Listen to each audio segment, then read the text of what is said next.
Everyone, good morning to all of you. बच्चे, आज हमारा इस यूनिट 3 का लास्ट टॉपिक बचता है in vitro fertilisation and embryo transfer. ठीक है, हमने इसमें क्या करना है, इन विट्रो फर्टिलाइजेशन के बारे में पढ़ना है और उसके बाद फर्टिलाइजेशन के बाद हमने किस तरह से एम्ब्रियो को ट्रांसफ़र करना है वो पूरी टेक्निक हमने करनी है। ठीक है, तो यहाँ तक हमारा यूनिट 3 जो है वो कंप्लीट हो जाएगा। यूनिट 3 का ये हमारे पास लास्ट टॉपिक है। अब हमारे पास बच जाएंगे सिर्फ 2 यूनिट, 4th एंड 5th, जो इससे बहुत शॉर्ट हैं। ठीक है, अब बच्चे हम बात करें अगर इन विट्रो फर्टिलाइजेशन की। इन विट्रो फर्टिलाइजेशन कौन सी फर्टिलाइजेशन होती है? ऐसी फर्टिलाइजेशन जो हम outside the body of female कराते हैं। ठीक है, एक नेचुरल कंडीशन में जो फीमेल की बॉडी के अंदर फर्टिलाइजेशन होती है वो नहीं होती ये वाली, ये होती है outside the body of female. ठीक है, इस फर्टिलाइजेशन को क्यों करवाते हैं ये अब इसके मैकेनिज्म में करेंगे कि हमें क्यों ऐसी ज़रूरत पड़ी कि हम इन विट्रो फर्टिलाइजेशन प्रेफर करने लगे। ठीक है, अब इन विट्रो के अपोजिट में कौन सी होती है? In vivo. In vivo fertilisation कौन सी होती है? Inside the body of female. ठीक है, इन विट्रो और इन विवो का आपको डिफरेंस पता चल गया। अब हमारे काम की जो है हमने करनी है in vitro fertilisation, in vivo को हमने नहीं करना। ठीक है, अब जो in vitro fertilisation and embryo transfer की अगर हम बात करें, ये जो एक पूरा प्रोसेस है ये अप्रॉक्सीमेटली 5 स्टेप्स में कंप्लीट होता है। ठीक है, 5 स्टेप्स रिक्वायर होते हैं। सबसे पहला होता है हमारे पास रिकवरी ऑफ oocyte, दूसरा हो जाएगा कलेक्शन ऑफ स्पर्म, तीसरा हो जाएगा इन विट्रो फर्टिलाइजेशन, चौथा होगा इन विट्रो डेवलपमेंट और पाँचवा है हमारे पास एम्ब्रियो ट्रांसफ़र। ठीक है, ये 5 स्टेप्स में हमने इन विट्रो फर्टिलाइजेशन और एम्ब्रियो ट्रांसफ़र को करना होता है। अब सबसे पहले स्टेप की अगर हम बात करें, रिकवरी ऑफ oocyte, इसका क्या मतलब है? हमने जिस फीमेल में करवाना है या जिस फीमेल का हमने इन विट्रो फर्टिलाइजेशन करवाना है, सबसे पहला हमारा काम क्या होता है कि हमने oocyte को कलेक्ट करना होता है फीमेल की बॉडी में से। oocyte को, जिसको हम क्या बोलते हैं, ओवम बोलते हैं, ओवम को कलेक्ट करना होता है। अब ओवम को हम कैसे कलेक्ट कर सकते हैं? देखो बच्चे, उस फीमेल को हमने अंडर ऑब्जर्वेंस रखा होता है, तो जब उस फीमेल में क्या होगी, ओवल्यूशन होगी। ओवल्यूशन पता है ना, आफ्टर ओवल्यूशन ही हमने कलेक्ट करना होता है। ओवल्यूशन क्या होता है? जो इस तरह से ओवरीज होती है ना, ओवरीज में से जब एग रिलीज होता है उस प्रोसेस को हम बोलते हैं ओवल्यूशन। और जैसे ही ओवल्यूशन होगी उसके बाद हमने ओवम को कलेक्ट करना होता है। और मेंस्ट्रुअल साइकिल आपने पढ़ा होगा, ओवल्यूशन कब होती है? 14th day of menstrual cycle.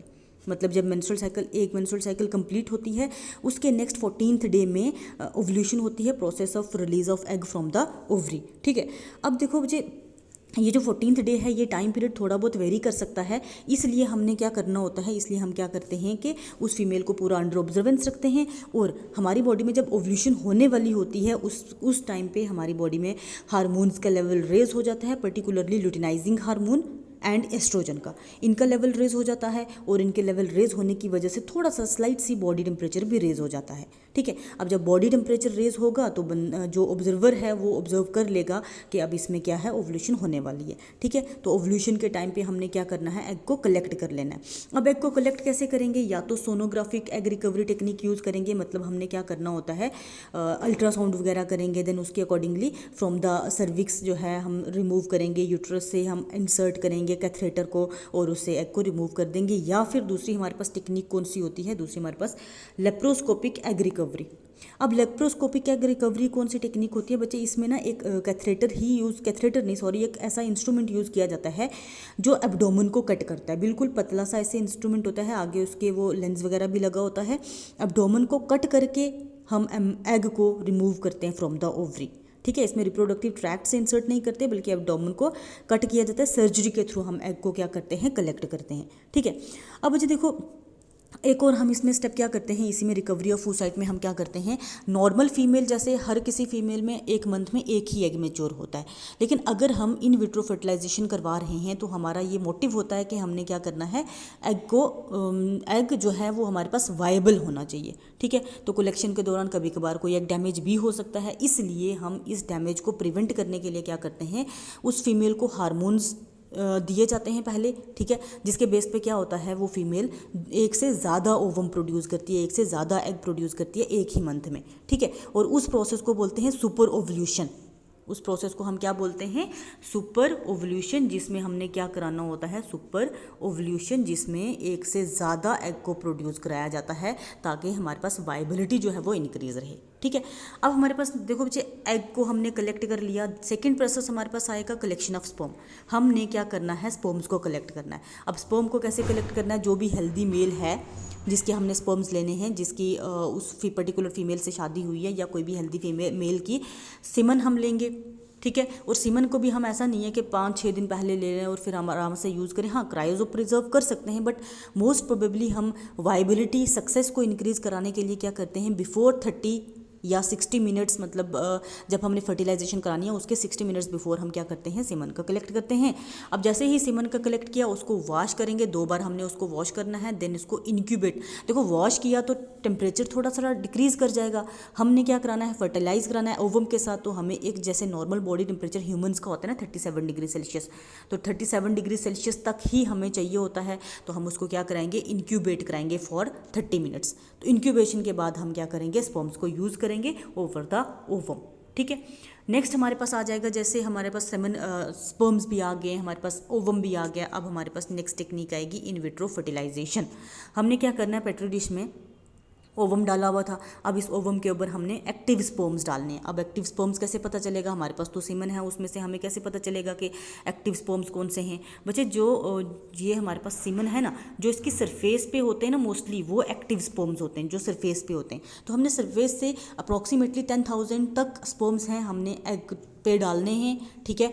फिर अब क्या होगा, स्पर्म्स जाके पहले 1-2 स्पर्म, ऐसा नहीं है कि डायरेक्टली एक स्पर्म जो है फ्यूज़ कर जाएगा, पहले वो जाके ओवम को इनिशिएट करता है, ओवम अपनी पूरी डेवलपमेंट कंप्लीट करता है, देन उसके बाद नेक्स्ट स्पर्म जो है वो फ्यूजन शो करता है विद द ओवम। ठीक है। अब इन विट्रो फर्टिलाइजेशन मतलब हमने पेट्री डिश में हमने लैब में फर्टिलाइजेशन करवा दी।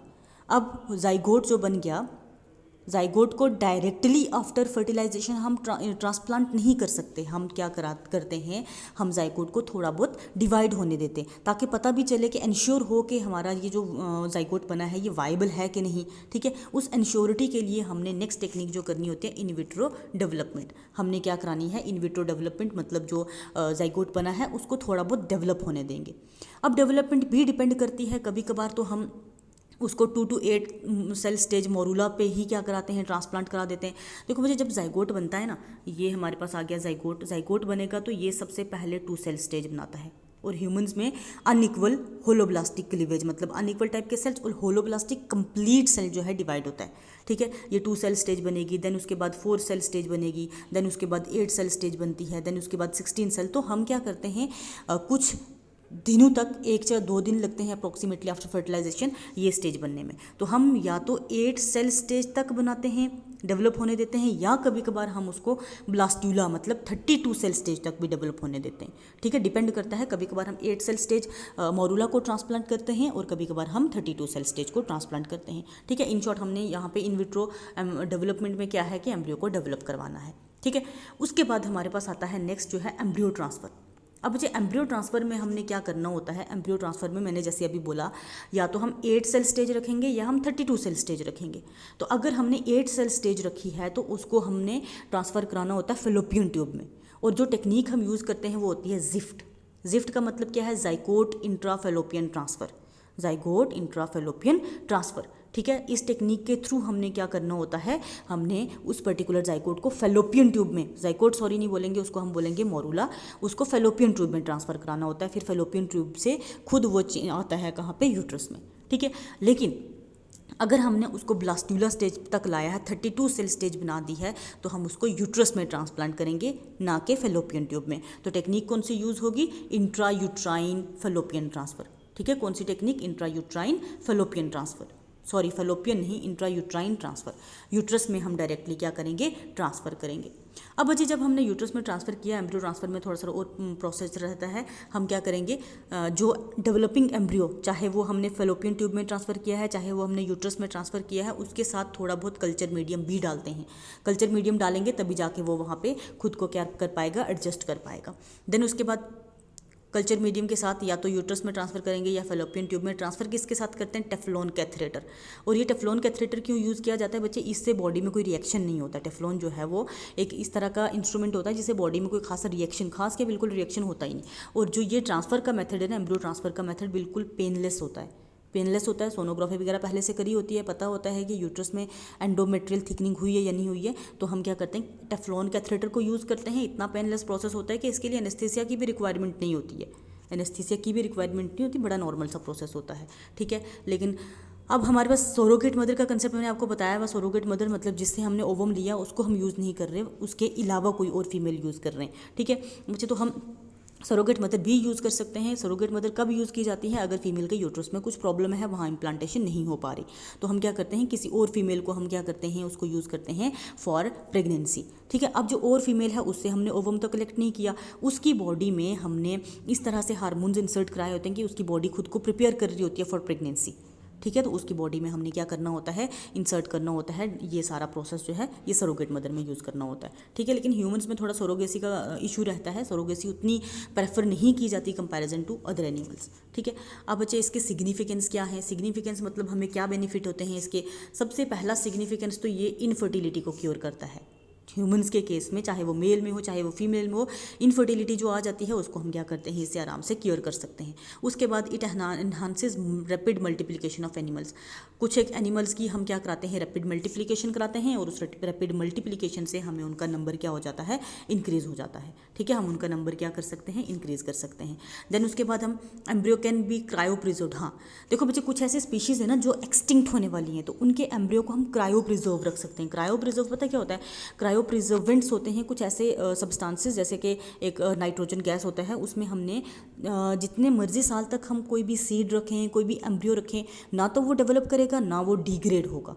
ठीक है, प्रिजर्वेंट्स ऐसे होते हैं, उसको सड़ने भी नहीं देते और उसकी फर्दर डेवलपमेंट भी नहीं होने देते। डेवलपमेंट तभी होती है जब हम उनको एनहांस करेंगे, क्रायो प्रिजर्वेंट्स में से बाहर निकालेंगे। तो क्रायो प्रिजर्वेंट्स जो होते हैं वो ऐसे सब्सटेंसेस होते हैं जो एज इट इज़ चीज़ को प्रिजर्व करके रखते हैं। ठीक है, तो क्रायो प्रिजर्व कर सकते हैं हम एम्ब्रियोज़ को, और हम टाइमली उनको यूज़ कर सकते हैं। ठीक है, क्रायो प्रिजर्वेशन हम अप्रॉक्सीमेटली 10 ईयर्स तक रख सकते हैं। 10 ईयर्स तक हम क्रायो प्रिजर्व रख सकते हैं एम्ब्रियोज़ को। ठीक है, उसके बाद यही क्रायो प्रिजर्वेशन वाली टेक्निक जो है ये हमें हेल्प करती है कंजर्वेशन ऑफ एंडेंजर्ड स्पीशीज़। जो ऐसी स्पीशीज़ जैसे अभी मैंने बताया था जो एक्सटिंक्ट होने वाली हैं, उनको हम प्रिजर्व कर सकते हैं। और हमें बीफ प्रोडक्शन में भी रोल प्ले करता है इन विट्रो फर्टिलाइजेशन। अब बच्चे इसके लिमिटेशंस भी हैं। लिमिटेशंस क्या हैं? देखो, ह्यूमंस की केस में अगर हम बात करें तो टेस्ट ट्यूब बेबी का जो प्रोसीजर है उसको लोग ज़्यादा नहीं प्रेफर करते। ठीक है, क्योंकि कुछ एक एथिकल इश्यूज़ हैं और कुछ एक सोशल इश्यूज़ हैं।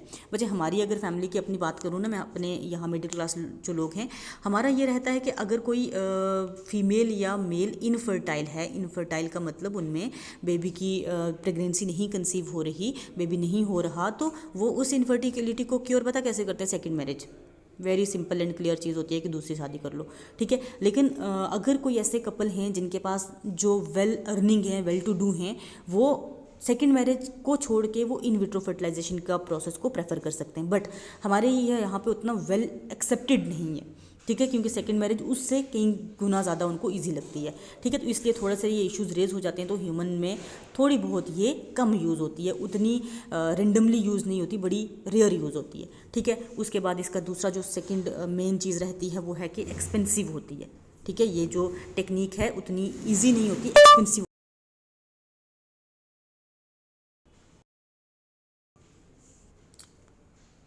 उसके बाद इसमें एक्सपर्ट की रिक्वायरमेंट होती है, जो हम यूज़ करते हैं इसमें एक्सपर्ट चाहिए होता है।